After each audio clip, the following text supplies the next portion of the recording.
ஏதோ கட்சியை தொடங்கணும், அடுத்த முதலமைச்சர் நான் தான் அறிவிச்சோம்னு நாம் ஆட்சிக்கு வரல. கழகத்தோட தலைவர்கள் இருந்து கடைகோடி தொண்டர் வர சுற்றி சுழன்று பணியாற்றினாங்க.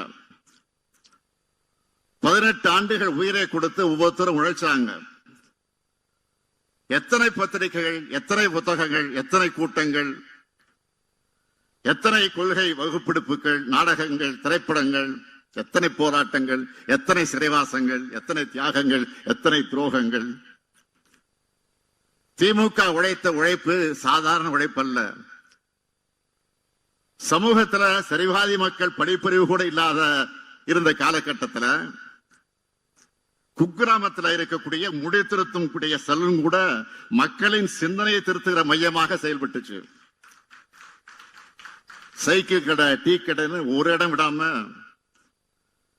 திராவிட இயக்க இதழ்கள் ஒரு திமுக காரர் வாசிக்க அவரை சுத்தி 10 பேர் செவி வழியாக கேட்டு உலக வரலாற்றை தெரிஞ்சுக்கிட்டாங்க.